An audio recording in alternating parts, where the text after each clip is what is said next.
First of all, I would just say thank you for letting us come here and present the research project that we are into right now. And as mentioned before, I'm situated at the University of Gothenburg, but the research project is located at Lund University, so that's why it's kind of a double message here on the slides. In this 10 minutes, I will just give you a short introduction, a background to the research project, and then a crash course on the Syriac Orthodox Church in Sweden, and then ending up with what we are doing at the moment, more in depth in the research project. So this project has been going on for almost 3 years now. It's a 4-year research project, and we are altogether 4 persons in the research project, one of them here attending.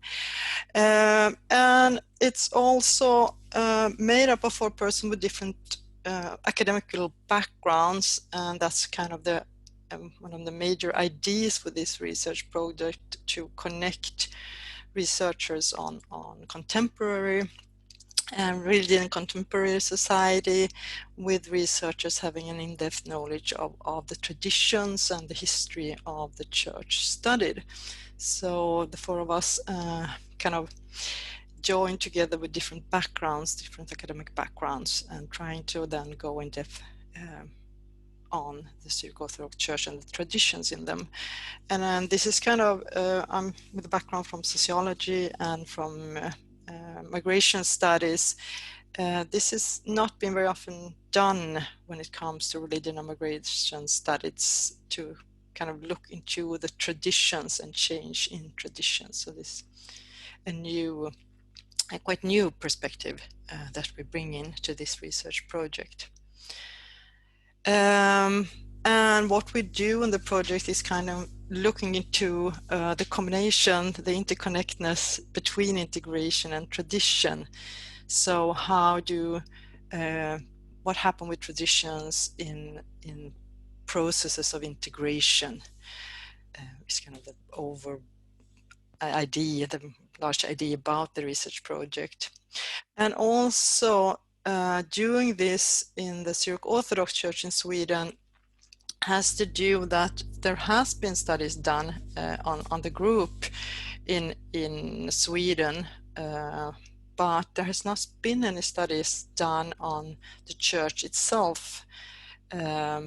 So that's kind of what we're doing, and I'll just let you show you how this group is the church has been important and is important in Sweden, and I'll come back to the project later on.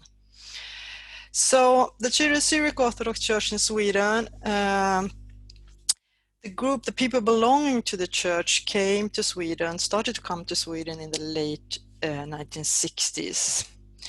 And this church were established in Sweden since the 1970s, in the beginning of the 1970s. So the church has been in Sweden established for 50 years now, and we kind of running out of time when we do try to find information and do interviews with people who were there from the beginning. It's very difficult. It's kind of really starting to get problematic. It's also one of the largest congregations in Sweden, if we don't put in the Church of Sweden, which is kind of very, very large, but from the minority churches or the minority denominations, this is one of the largest one. And there are 50 congregations and about 45,000 members, and there are probably more people that are related to the church in one way or another. So it's one of the large ones for being Sweden. And also, and this can of course be discussed, is it also one of kind of the most important diaspora churches for the Syriac Orthodox Church? We see how it can influence, but we have to go further with this question. It has also had a kind of tumultuous process of change, and it's also having ending up with 2 bishops in Sweden, which is also unique for diaspora churches as the Syriac Orthodox Church. And one other thing to keep in mind is also the importance of the city of Södertälje, where both cathedrals, both bishop seats are seated. It has not a majority position, but it has been very influential in this city and been very centered to the city, which also makes it interesting. And as mentioned in the former presentation, now there has been coming people from joining the church from the Middle Eastern countries over the years, but we also had an influx of refugees coming from 2015 and onwards, and we see changes going on in the church due to this. And quite newly, a monastery was inaugurated in Sweden, a Syriac Orthodox monastery. So there are kind of the crash course, some information about the church, and of course there are a lot of other. Here you see the cathedral in Södertälje from one of the bishop seats, St. Jacob. From outside, you have a little snow there, and from inside, this is what it looks like from inside. And I'll show another picture from inside, from the cathedral at Södertälje, from one of the cathedrals in Södertälje. So just to get you a small view of what it can look like. And also we have to keep in mind when we talk about the church in Sweden and the 45 different congregations, they are not spread all over Sweden, but you can find them in this area, most of them, so they kind of go in between Stockholm and Gothenburg. And also we find Södertälje that I mentioned is close to Stockholm, and the monastery is then close to Södertälje and Stockholm too. So this is kind of the area where majority, if not all, the congregations are found in Sweden.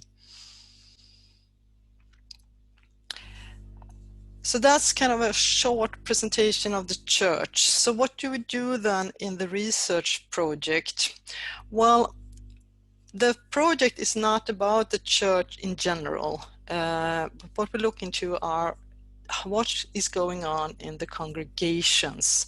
So we want to kind of get deep into these congregations and look into all different processes going on. So the first question for the project is, in which ways have the Syriac Orthodox congregations been integrated in Swedish society? And then followed by a second question, how have Syriac Orthodox traditions within Syriac Orthodox congregations been negotiated, changed, and upheld in relation to the processes of integration?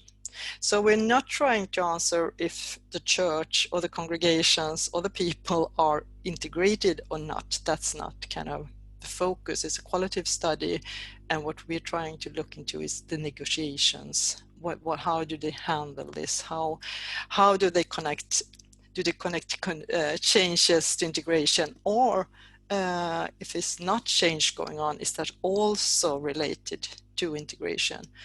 And integration also in the group, process of integration in the group, and processes of integration outside to the outside society. So we try to look into various aspects of integrations going on in these groups. And to do so, we have focused on 4 different areas. Organization, are these congregations organized? Leadership structures, leadership's authority, power connected to leadership in the congregations.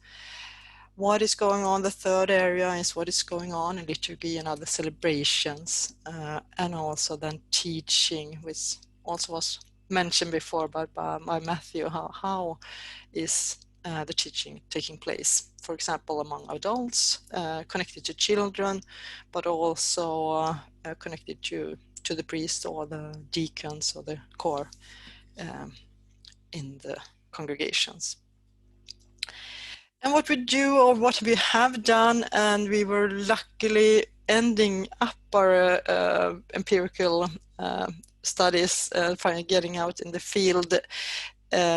We were ending this Eastern period, which we had to do then on internet basis. We were planning to go to be on place, but we before that had most of our empirical material collected, and now we have to kind of see if we will include the situation after Corona or not when doing the analysis.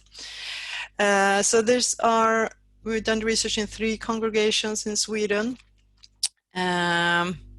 We've done in-depth semi-structured interviews, we've done in observations, and also have had the possibility to record very many of the observations foremost of liturgy. And then also trying to collect written documentary material, which, as I mentioned, is difficult to get hold of from the early time of these congregations. It's lost or never been there. So that is kind of the way we have been working. And at the moment we are doing the analysis, trying to find out what is going on when it comes to integration and tradition. So that's all from me.